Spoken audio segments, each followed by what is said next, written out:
How to clean selenite.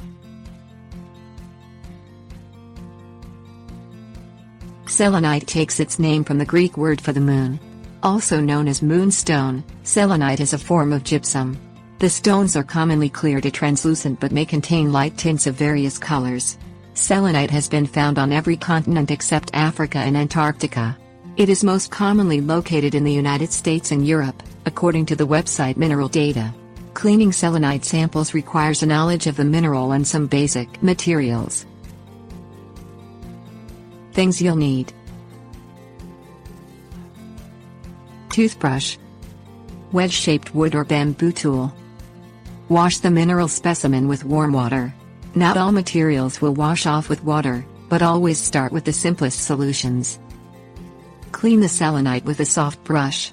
Do not use metal wire brush as the metal is harder than the selenite and will scratch the specimen. Using a toothbrush along with warm water and mild soap may remove some surface dirt or oils that have accumulated on the selenite during handling. Pry loose any larger surface items.